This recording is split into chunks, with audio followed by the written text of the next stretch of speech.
Gyananjana Shalakaya Chakshurunmilitam Jena Tasmai Shri Gurave Namaha Shri Chaitanya Manobhishtam Sthapitam Jena Bhutale Swayam Rupa Kadamayyam Dadati Sapadantikam Panchakalpatarubhyascha Kripasindhubhya cha Patanam Pavanebhyo Vaishnavebhyo Namo Namaha He Krishna Karuna Sindho Dinabandho Jagatpate Gopesha Gopika Kanta Radha Kanta Namostute Tapta Kanchana Gaurangi Radhe Vrindavaneshwari Vrishabhanute Devi Pranamami Hari Priye Jaya Shri Krishna Chaitanya Prabhu Nityananda Shri Advaita Gadadhar Shivasasi Gaur Bhaktivinoda Hare Krishna Krishna Krishna Hare Hare Hare Rama Rama Rama Hare Hare Hare Krishna. Thank you all for coming here today on the appearance of Lord Vishnugada. I thought we'd read one text from Srimad Bhagavatam. So usually before reading from Srimad Bhagavatam, we say Om Namo Bhagavate Vasudevaya. We say Om Namo Bhagavate Vasudevaya. Om Namo Bhagavate Vasudevaya. Om Namo Bhagavate Vasudevaya. Om Namo Bhagavate Vasudevaya. Om Namo Bhagavate Vasudevaya. This is from Srimad Bhagavatam, 7th Canto, Chapter 9, text number 43. Do we have it there? Yeah, okay. These are from the prayers of Prahlad Maharaj, who was a great devotee, yogi, transcendentalist.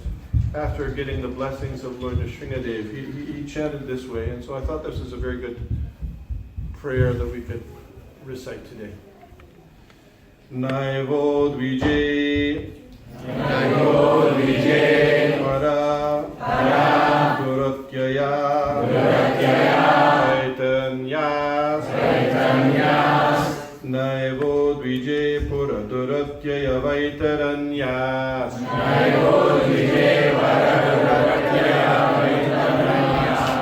It's a little tough, I know. Tvadvirya Gayana Mahamrita Magna Chitta Tvadvirya Gayana Mahamrita Magna Chitta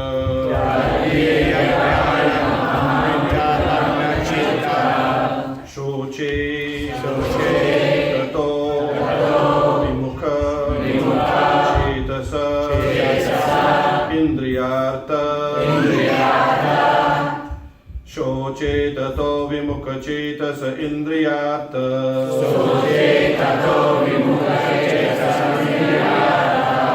Maya Sukhaya Bharam Udvahato Vimudha Maya Sukhaya Bharam Udvahato Vimudha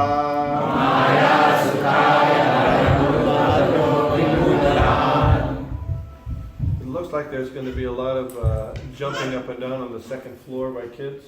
I don't know if anybody could go and make sure that they don't jump up and down all the time. Yes, sir. Thank you. Naidvo dvije para Duratyaya Vaitaranyas Naidvo dvije para Duratyaya Vaitaranyas Svadvirya Gayana Mahamrita Magna Chitta Svadvirya Gayana Mahamrita Magna Chitta Sochetato Vimukha Chetasa Indriyarta Sochetato Vimukha Chetasa Indriyarta Maya Sukhaya Bharam Udvahato Vimudha Maya Sukhaya Bharam Udvahato Vimudha. Hey, you're doing pretty good. Try it one more time. Naivo Vijay Paraduratya Vaitaranya.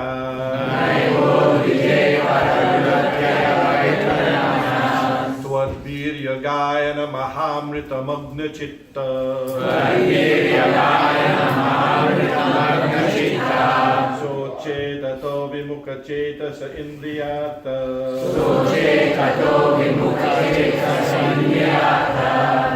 Maya Sukaya Bharamud Bhato Vimudha.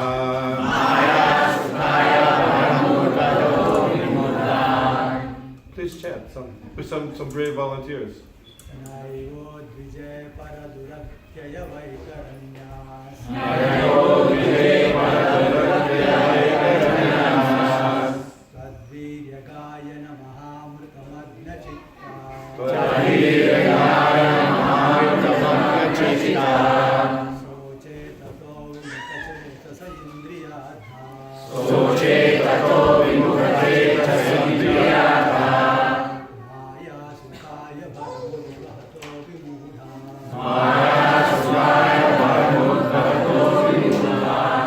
Very good.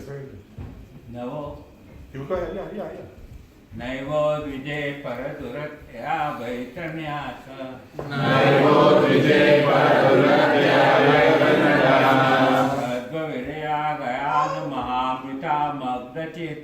Sadvavirya Gayana Mahamrita Magna Chitta. Soche Tato Vibhuka Seta Sa Indriyartha. Maya Sukaya Varam Udvato Vimudha.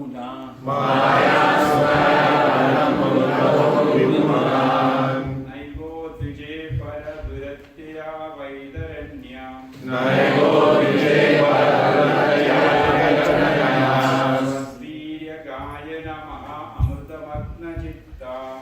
Virya Gayana Maha Amrutamatna Chitta. Soche Talo Vimuka Chetasa Indriyartha.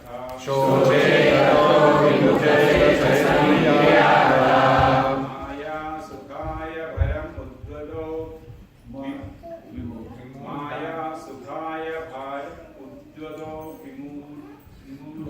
Maya Sukaya Varam Udvato Vimudha. Ladies. Naivo Vijay Paraduratya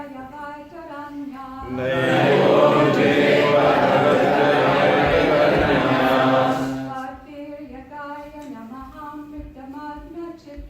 Twadvirya Gayana Mahamrita Magna Chitta. Soche Tato Vimuka Cheta Sa Indriyata.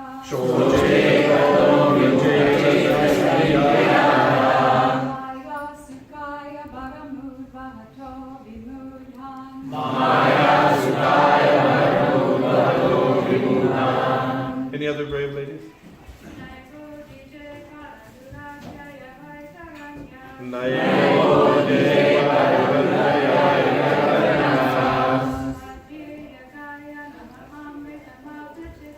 Twadvirya Gayana Mahamrita Magna Chitta. Soche Tato Vimuka Cheta Sa Indriyata. Maya Sukaya Bharamud Bhato Vimudhan. Very good. Not. Eva. Certainly. Udvijay. I am disturbed or afraid. Para. O Supreme. Duratyaya. Insurmountable or very difficult to cross. Vaitanya. Of the Vaitarani, the river of the material world. Twadvirya. Of your lordship's glories and activities. Gayana. From chanting or distributing.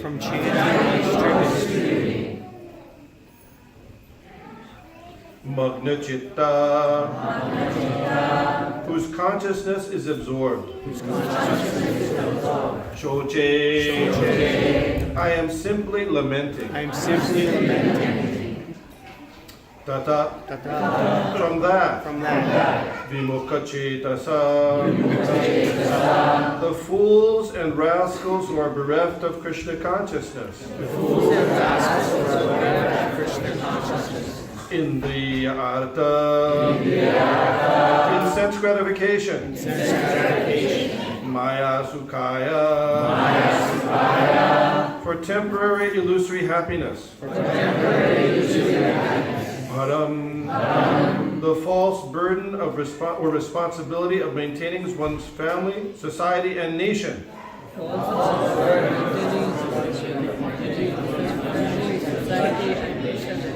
And elaborate arrangements for that purpose.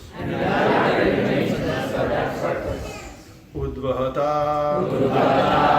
Who are lifting. By making plans for this arrangement. Vimudhan. Although all of them are nothing but fools. And rascals.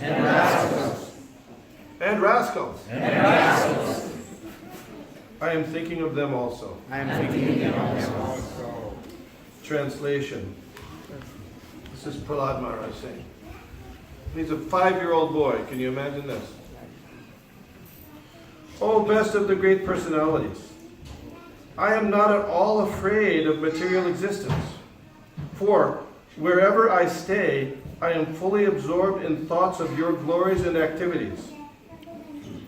My concern is only for the fools and rascals who are making elaborate plans for material happiness and maintaining their families, societies, and countries. I am simply concerned with love for them. Purport by Srila Prabhupada. Throughout the entire world, everyone is making big plans. Big. To adjust the miseries of the material world, and this is true at present, in the past, and in the future. Nonetheless, although they make elaborate political, social, and cultural plans, they have all been described herein as vimudha, fools. Tough language, right? We don't like to hear that stuff. The material world has been described in Bhagavad Gita as dukkalayam ashasvatam, temporary and miserable. But these fools are trying to turn the material world into sukhalayam, a place of happiness, not knowing how everything acts by the arrangement of material nature, which works in her own way. Prakriti kriyamanani gune karmani sarvasha ahankari vimudhatma kartahamiti manyate. The bewildered spirit soul, under the influence of the 3 modes of material nature, thinks himself to be the doer of activities that are in actuality carried out by nature. There is a plan for material nature, personally known as Durga, to punish the demons. Although the Asuras, the godless demons, struggle for existence, they are directly attacked by the goddess Durga, who is well equipped with 10 hands, with different types of weapons to punish them. She is carried by her lion carrier, or the modes of passion and ignorance. Everyone struggles hard to fight through the modes of passion and ignorance and conquer material nature, but at the end, everyone is vanquished by nature's laws. There is a river known as Vaitarani between the material and spiritual worlds, and one must cross this river to reach the other side, or the spiritual world. This is an extremely difficult task. As the Lord says in Bhagavad Gita, Daivihyesha gunamayi mama maya duratyaya.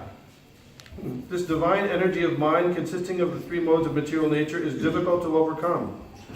The same word, duratyaya, meaning very difficult, is used here. Therefore, one cannot surpass the stringent laws of material nature except by the mercy of the Supreme Lord. Nonetheless, Although all materialists are baffled in their plans, they try again and again to become happy in this material world. Therefore, they have been described as bimudha, first-class fools. Little chuckles, right? As for Prahlad Maharaj, he was not at all unhappy, for although he was in the material world, he was full of Krishna consciousness. Those who are Krishna conscious trying to serve the Lord are not unhappy, whereas one who has no assets in Krishna consciousness is struggling for existence and is not only foolish, but extremely unhappy also. Prahlad Maharaj was happy and unhappy simultaneously. He felt happiness and transcendental bliss because of his being Krishna conscious, yet he felt great unhappiness for the fools and rascals who make elaborate plans to be happy in this material world. So we're a little bit exposed here if we're making those plans for happiness in the material world. So, we'll talk a little bit about this. I don't know how much time do we have. Till 7:45. And what happens at 7:45? We have a drama. I see. Okay. And but there's no dance. There's no dance today. Okay. All right. So if I go over 5 minutes, it's okay then. It's All right. You know what time the break fast is today? 8:02. For those of you who are fasting, how many are fasting here today? Very good. So today we're observing, commemorating, celebrating, and meditating on the appearance of Lord Narasimha, the half-lion, half-man avatar or incarnation of Krishna. Yeah. Lord Narasimha, his appearance was to protect his devotee Prahlad Maharaj. Now, these events are described extensively in the 7th chapter of Srimad Bhagavatam. I don't know if most of you have Srimad Bhagavatam. If you don't, it's very nice, a very good literature to study and read there. It's described very well there. And one could think, well, what do we have to gain from remembering or talking about these kinds of activities? After all, they occurred thousands and thousands of years ago. And you know what else? They occurred on a different planet. So what relevance do they have to us today? That's a good argument, right? People think there's some stories, and they're no relevance to us today. Well, but Krishna sheds light on this idea in the Bhagavad Gita. He says there that, all of the living entities, you, I, and all living entities are spiritual and eternal. So, guess what? You and me have been around for thousands of years too. And it could be you were there back at that time as well. But we're eternal, we never die, but under the influence of Maya, we falsely believe we're this material body, which is subject to destruction. We think these are our real selves, and because we think and we identify with this body as our real self, you know what happens as a result? We suffer. You and I, all of us are suffering. Yeah. And this basic theme is recurring again and again and again for thousands of years. It's not something new. So what was going on back then is still occurring now. The same principles are taking place now. And they're taking place on that planet and this planet, all over the universe, on all different species of life, in the cities, towns, villages, caves, everywhere you go. The same principle is going. Living entities are eternal spirit souls. We're under the thinking we're the body, and therefore we're suffering. Okay. The same basic mistake is being made.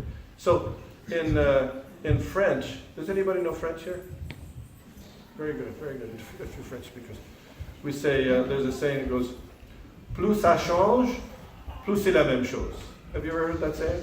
Famous saying. Plus ça change, Plus c'est la même chose. See, the more things change, the more things remain the same. And that's what's going on in this world. That's going on in this world. So, the principal point is that we the living entities, we're searching for happiness and fulfillment, and we're not finding that lasting happiness through our arrangements of satisfying the senses of the body. It's happening for everybody. So this account of Lord Nrsingadev protecting his devotee Prahlad is a real account of an individual devotee's attainment of perfect happiness and contentment through developing his loving relationship with the Supreme Personality of Godhead. So if we study carefully and try to understand how it happens and how he does so, we can also join in that happiness. You follow? So this is we get guidance in how to do that, so we can get to that situation by ourselves. Okay, for ourselves. All right. So there's different elements. We're not gonna go into the great details of the story today. It's a very wonderful story, and I urge you to read it in Srimad Bhagavatam. But there's some basic principles. The main characters. There's a few main characters. Who do you know? And I'm going to try to make some parallels between those main characters and today. So you know the main bad guy was? What was that person's name? What's it? Hiranyakashipu. That's right. It's a mouthful. Hiranyakashipu. You know this? Yeah, Hiranyakashipu. You've heard about it before. So Hiranyakashipu is the epitome of the materialist. Why? You break his name apart. There's two parts. Hiranya. You know what Hiranya means? Gold. And Kashipu means bed. Nice soft bed. Right. So he was a political leader, right? And he became very powerful and famous because he was very rich, and he liked to run around with women. Any parallels from today? Are there any? Does it happen? No comments. Does this happen today? No comments. Number 45. Yeah, I no names. I'm not saying any names. Number 45. This does happen today, right. And though in the beginning of this story, this pastime of the Supreme Lord, Hiranyakashipu was very eloquent, and even he knew that the soul was eternal. When he was trying to pacify his family members because of the death of his brother, he explained to them the soul is eternal. So this is also happening. This also happens today. There are many religionists. They'll talk about the soul and stuff like that. But on the next step, they will use all their energy to see how they can get stuff for satisfying themselves, the body. It's very common. So not only, I'm not trying to criticize any particular religion, but this is a very common, it's also for us. We have to be very careful of that. There are also people, but we talk about them as, we call them impersonalists or Mayavadis. Have you heard of them? They believe that the soul is eternal, but there is no individual personal God. And so their idea is they like to merge into the existence of God. They don't want to be a servant of God, but they want to become God. And you know what they say about this world? They say this world is a dream. Have you heard that before? Yeah, they say the world is a dream. But if you look at it carefully, those same people who say the world is a dream are very expert in trying to enjoy the dream. So this is good. So this tendency was going on even back in the time of Hiranyakashipu. It's still going on now. So Hiranyakashipu, he performed austerities, terrible austerities, actually very terrible austerities. And you know what he did? He stood on his tiptoes. I don't know if we have any volunteers who might like to try this. No? if you could do it for 5 minutes, you're better than me. But he did it for like years and years and years. And you've heard of global warming. I'm trying to make this relevant. You've heard of global warming. So the result of his performing these austerities was this fire started to emanate from his head. And the heat that was generated was causing global warming. Really. But not just this globe. The whole universe is being influenced by the sun. There's debates about whether global warming is real or not. But in this case, it was occurring. It definitely was occurring. So he was performing austerities. Now, there's various kinds of austerities you can do. And Krishna describes those in Bhagavad Gita. There's austerities to be performed in the mode of goodness, in the mode of passion, and the mode of ignorance. The mode of goodness leads you to spiritual consciousness, austerities. And what are some of those things that you perform austerities in the mode of goodness? We can think about them. Fasting. Fasting, yeah. But fasting on certain days for the pleasure of Vishnu. Yeah. Like, for example, Ekadashi, or some people call it Agyadas. You call it Agyadas? Gujaratis call it Agyadas, right? 11th day of the waning waxing moon. Yeah, fasting on that day. And not just fasting, but, because you have to take time to cook and eat and all that stuff. Take that time and use that time to do more devotional service, hearing and chanting about the activities of the Lord. That's recommended. But austerities in the mode of ignorance are such that they destroy the body.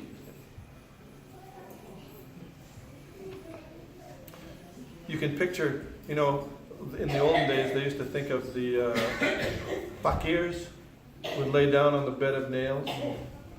So that doesn't bring you closer to Krishna, no. So Hiranyakashipu, he was doing these austerities for so long that his flesh was eaten by insects, and he was just left with bones, and his life air was circulating within the bones. So he was, this was something. So, but the heat was causing so much trouble that the demigods, they decided we gotta do something about that. I don't know what the people back on the planets of the demigods, they were burning up. And the demigods went to see Lord Brahma, and they said, he's performing these austerities in order to become immortal. In order to become immortal. Now, think about this. What did we say at the beginning? We said all of us are eternal, right? So, guess what? Hiranyakashipu was already eternal. Right? You understand? He was already eternal. But he was performing these austerities to become eternal in the material body, right? That was his idea. So what did he want to do? He wanted to have the kingdom of God, but without God. That was his effort. So he wanted to actually take the place of Lord Brahma. Yeah? And you know what else he did, which is very, very common what people do today? He wanted to change the laws. This happens. Yeah. Of course, now they use lobbyists, but change the laws to benefit him instead of, ordinarily the laws are supposed to be for the benefit of Vishnu, or in this case the government, but still. So he wanted to change the laws for benefiting him. And he did that, actually he did that. So this is quite interesting. So very instructive.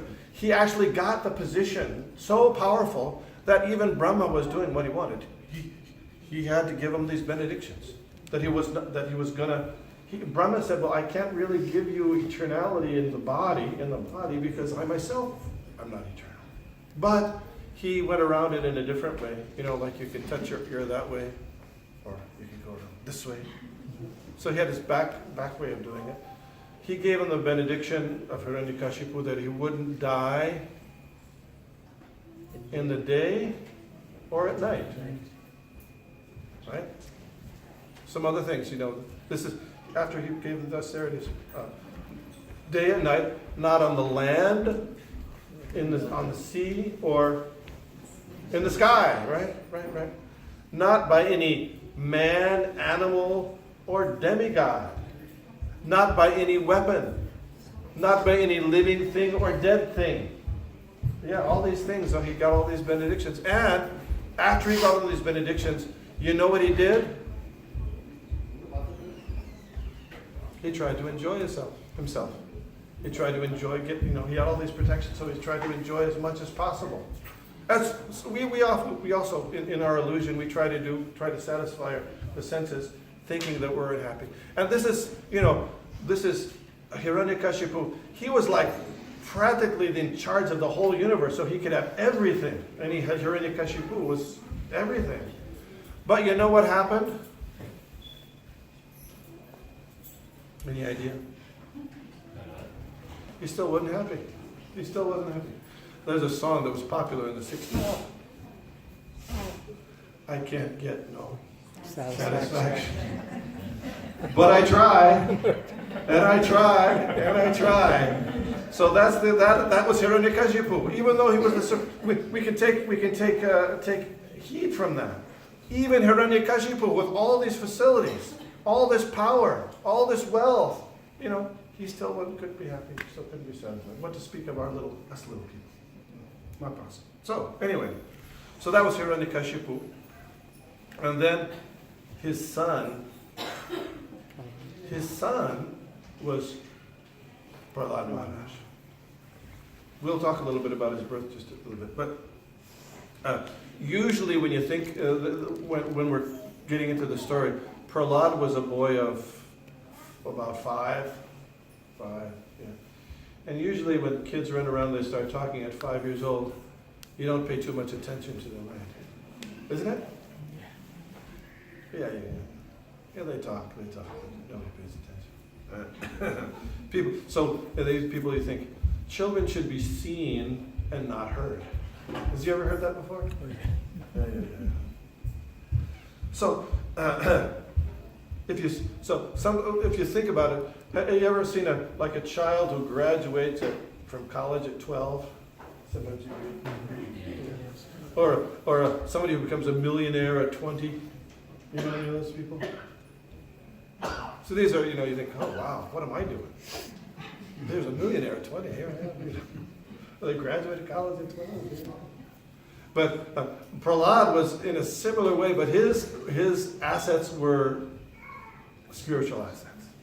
He had developed bhakti, at this pure bhakti, devotion, at a very, very young age, at 5. And so another saying says, out of the mouths of babes comes some spiritual and great wisdom. So this is about Chanakya Pandit. You know Chanakya. He was a famous politician in old India. He was the prime minister of who? Chandragupta Maurya. So he said, you should take gold from a dirty place. You know this saying? It's a very nice saying. You took gold from a dirty place. You can marry a qualified woman even if she's not from a good family, if she's qualified. And you take good instruction even from someone who's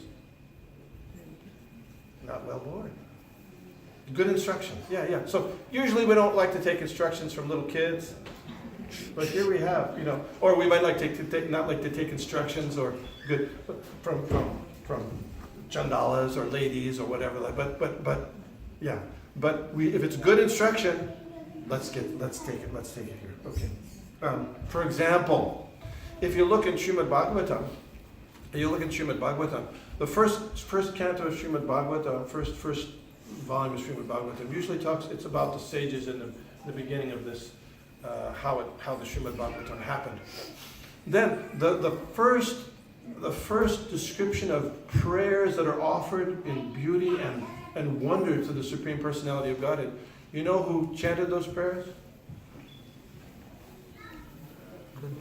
Queen Kunti, a lady.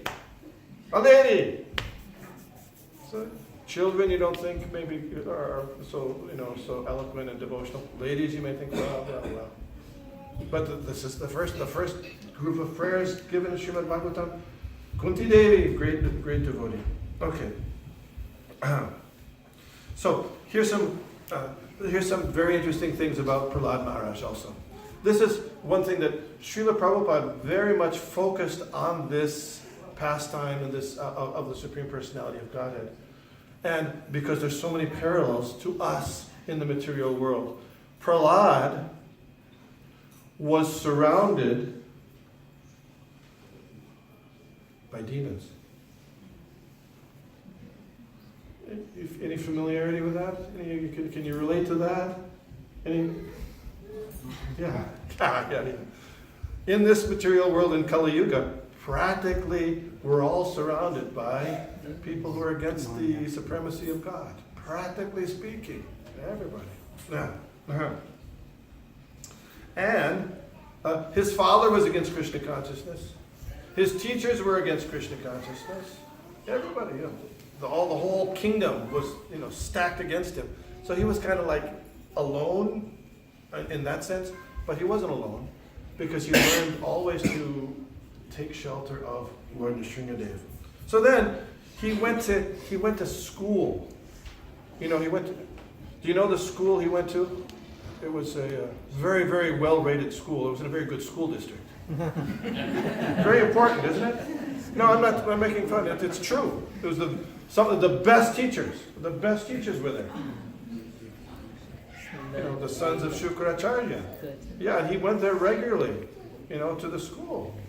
And I'm not, but we might be happy having our children go to that school.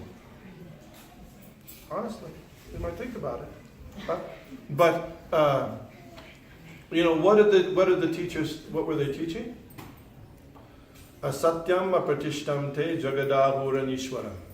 The same thing that's taught in our schools for your children. How does the universe start? What's taught in the school? There's this big bang, explosion, and that's how everything comes about, isn't it? Mm-hmm. This is same. This is relevant. I'm telling you, this is relevant. That's what Prahlad was learning in his school, and that's what our kids learn in our school. Same stuff. And aparasparam sambhutam. So things kind of there's combinations, and then things happen, and then life comes about. The same thing we're taught today, and that's called evolution. Darwin's evolution. Yeah. So we're there's kids are going there 5 days a week to learn this stuff, and all the kids are saying it are learning it. So they better step in line, right?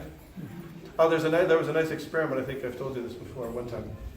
There's an experiment where they bring kids together in a room, and the teacher puts on the board 3 parallel lines like this on the board in chalk, right? So the 2 first lines are long, and the 3rd line is shorter. Okay. So most of the kids in the class are in on the experiment, right? So it's obvious that the 3rd line is shorter. But what happens is one kid is left out and not told what's going on. So the teacher comes in and tells the students, we're doing an experiment today. We're seeing how people can see things, lengths from different parts of the room, and we want to see what everybody's, perceiving these lines. And so they ask the first person in the first seat, which line is longer, the first, second, or third? So what does that person say? You'd think they say the third, because that is the third, but they say, no, it's the first one shorter. The first one's shorter. And the second one, they ask the second person in the line, and which line is shorter? They say, the first one's shorter. And go on and on and on. And finally they get to the kid who isn't in on this whole thing.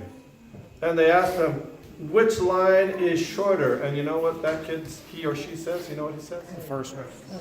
Most of the time, like 90% of the time, they say the first one is shorter. Even though your lying eyes tell you that this is the third one is shorter, right? So this is the influence of material association. Got to be careful. So very, very, very, very scary stuff. Very scary stuff. So, you know what Prahlad did? He's in the middle of these people. His teachers are giving him, his father is on top of him. He can't do this. But he didn't preach to his classmates during class time. He wasn't that disruptive. He waited till recess. Recess. The teachers are also, and then he preached to them. He preached to them. Listen, we're kids.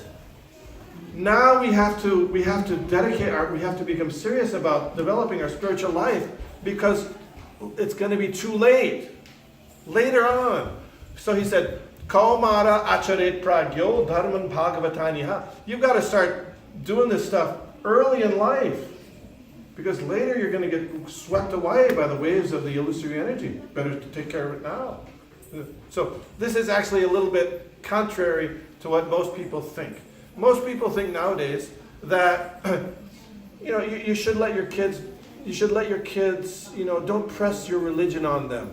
Don't press your religion too much on them, because they'll decide when they're older, right? That's what people say. You don't force them into your religion, right? This is. You don't force your children to brush their teeth, right? Of course you do. Of course you do. Otherwise they'll have no teeth. Every parent does what they think the best thing for their child is. Always. And if a child becomes developed in good habits in their youth, that'll stay with them their whole life. So Prahlad Maharaj was right. This is his recommendation. Kaumara acharet pragyo. I see it all the time.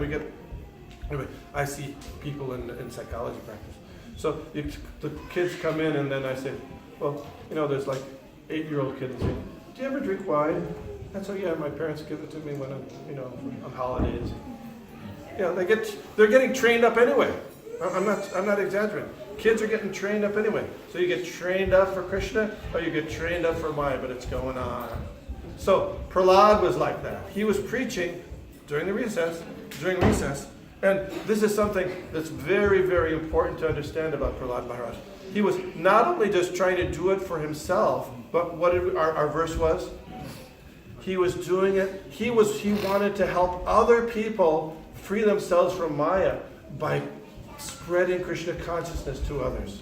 That's why Krishna says in Bhagavad Gita, Nachatasman manusheshu kaschin me priyakritama. There are many dear people to me in this world, but there's no person more dear to me than that person who's spreading the teachings of Krishna consciousness to others. Very important, very important. And Prahlad Maharaj emphasizes that point. So Srila Prabhupada, he called this, and no offense, man, but he called material education, you know what he called it? Anybody knows? What do you call it? A slaughterhouse. A slaughterhouse. You wouldn't send your children to a slaughterhouse, would you? Really tough stuff. Really tough. Okay. All right. The slaughterhouse of Shivaji. Okay. So here's Prahlad. His father found out that he was doing this stuff. Doing devotional service to Vishnu, and he got mad at him, and he tried to torture and kill his own son.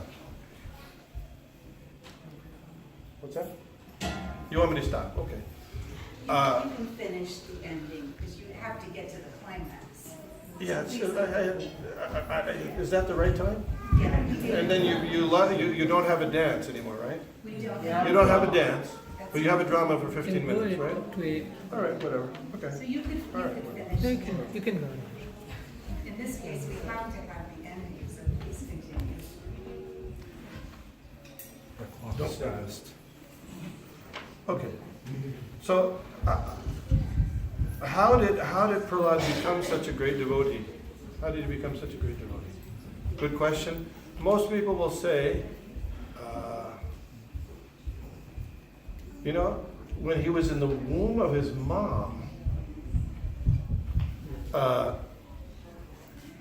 his mother was, his father was away doing austerities, and the demigods came to the palace and they defeated the rest of the security people and took her away with the intent to kill Prahlad in the womb when he came out. They weren't going to kill him while he was still in the womb. That's what we do today. But because they thought, oh, here's the son of this demon, right? This demon son. Okay. But Narada said, no, wait. This is a devotee there. There's a devotee there. So they desisted. But that was before Narada instructed him. So it must have been something that else made him a devotee, right? If that was before he was instructed by Narada. Of course, Narada instructed him in the womb of his mother, but something was there before that. And you know what was there before that? How did he become a great devotee? Very interesting. It's described by Hari Bhakti Vilas by Sanatana Goswami. In his previous life, he was Sharmaji. Do we have any Sharmas here today? Yeah, I am. There you go. So this is Sharmaji. One of several sons of Sharma. But he was religious and stuff. But somehow he got attached to a woman of ill repute. What do you call a woman of ill repute? A prostitute, right? He got attached to that. And so, he gave up his religious life. Sharmas are usually Brahmins. So then one day, he had a fight with his girlfriend, and they were fighting. And they got such heated fight that it was going on. You know how fights are between romantic partners; they just go on and on and on. They don't stop. So they got so involved with it, they forgot to eat that day. Completely. Both he and her. And what day was that? It was not Ekadashi. It was Lord Nrsimha's appearance day. And because they fasted on Lord Nrsimha's appearance day fully, he became that great devotee. I'm sure there's other things, but that was thing. Okay, so Prahlad Maharaj was such a great devotee that even when Lord Nrsimhadev, who was so powerful and he's like death personified, even the demigods were afraid of him. They were running away. They couldn't, everybody was running away. Do we have this sound? If we get a sound, that's good.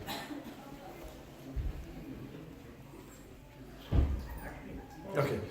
We're going to have a lion roar sound effect, but I don't know if we have it. We tried it. Anyway, it was really, have you ever been in the presence of like not quite. Anyway, have you ever been in the presence of a lion when it roars terribly loud? I mean, it's really, really, really scary. And this was, Sringadev was like thousands and thousands of times more scary. But Prahlad wasn't afraid. He wasn't afraid through all this, through the torture of his father, through the torture of his, for his death threats in front of Lord Nrsimhadev. Personified. And why is that? Because he always remembered Krishna. Under the order of his spiritual master, he learned how to always remember Krishna. So we can also learn how to always remember Krishna. So even at the time of death, even in the greatest danger, you won't be afraid. And you know how to do that? Hare Krishna. Hare Krishna, Krishna Krishna, Hare Hare, Hare Rama, Rama Rama, Hare Hare. So that's for Lord Nrsimhadev. It's very good. Hare Krishna. Hare Krishna.